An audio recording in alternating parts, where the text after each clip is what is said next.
Hi, I'm Antonio Fierro. Let's listen to this next question. When students mispronounce a word, when and how should I address that? Address that mispronunciation, right? Well, that's a tricky question, and you have to think about it from a different standpoint. Let's think about where your English learner might be as far as language acquisition. I've spoken about the fact that many of our newcomers who have never heard English before or have pronounced any English words are going to be in that silent period or that pre-production stage of language acquisition.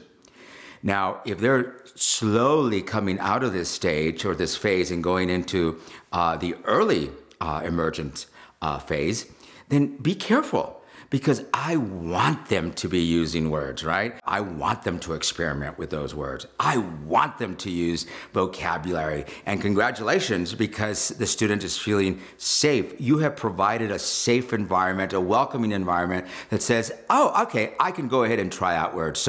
Or try out my new words that I am learning. So take that. Go ahead and listen to that. Yes, applaud that. Make a big thing out of it, that they are actually now expressing themselves. If you feel that the student is okay, won't be perhaps disappointed or take it personally, then you can recast. So for example, if the student says, I chased the cat yesterday, I would just come back and say, oh, Antonio, you chased the cat yesterday, right? And again, if this child is feeling self-confident, feels good about himself or herself, then you can go and say, hey, why don't you say that with me, all right?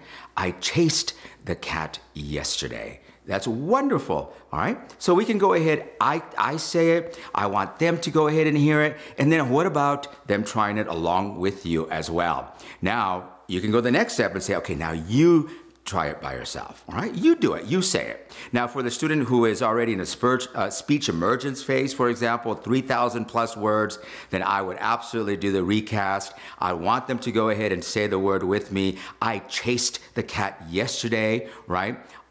We'll say it together, let them say it, and hey, better yet, you know what? Why don't you say that sentence to your neighbor, to your peer, to your friend, and have them try that as well. So really, it's about professional judgment.